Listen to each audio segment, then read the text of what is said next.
വിജയഹസാരെ ട്രോഫിയിൽ തിളങ്ങാൻ കഴിയാതെ ഇന്ത്യൻ താരങ്ങൾ. ഇന്ത്യയുടെ ടെസ്റ്റ് ഏകദിന ക്യാപ്റ്റനായ ശുഭ്മാൻ ഗിൽ പഞ്ചാബിനു വേണ്ടി കളത്തിലിറങ്ങിയപ്പോൾ താരത്തിന് ഗോവയ്ക്കെതിരെയുള്ള മത്സരത്തിൽ 12 പന്തിൽ 11 റൺസ് നേടാനേ കഴിഞ്ഞുള്ളൂ. ഇന്ത്യയുടെ 2020 ലോകകപ്പ് ടീമിൽ നിന്നും ഒഴിവാക്കപ്പെട്ടതിന് ശേഷമായി ആഭ്യന്തര ക്രിക്കറ്റിൽ കളിക്കാനെത്തിയ ഗില്ലിന് തുടക്കം തന്നെ പാളി. ഇന്ത്യയുടെ ലോകകപ്പ് ടീമിന്റെ ക്യാപ്റ്റനായ സൂര്യകുമാർ യാദവിനും ബാറ്റിംഗിൽ തിളങ്ങാൻ കഴിഞ്ഞില്ല. മുംബൈക്ക് വേണ്ടി കളിക്കാനിറങ്ങിയ സൂര്യ 18 പന്തിൽ 24 റൺസാണ് നേടിയത്. 2 സിക്സും 1 ഫോറും സൂര്യയുടെ ഇന്നിംഗ്സിൽ പിറന്നത്.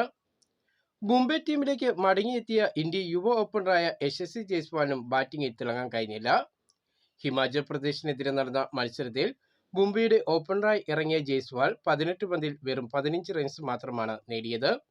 2 ബൗണ്ടറികൾ മാത്രം നേടാനേ ജയ്സ്വാളിന് കഴിഞ്ഞുള്ളൂ. അതേസമയം പരിക്കിൽ നിന്ന് മോചിതനായി ആഭ്യന്തര ക്രിക്കറ്റിൽ കളിക്കാനെത്തിയ മുംബൈ ടീമിന്റെ ക്യാപ്റ്റൻ കൂടിയായ ശ്രേയസ് അയ്യർ മടങ്ങിവരവ് ഗംഭീരമാക്കി. ആദ്യ മത്സരത്തിൽ തന്നെ അർദ്ധ സെഞ്ചുറി നേടിയ താരം 53 പന്തിൽ 82 റൺസാണ് നേടിയത്.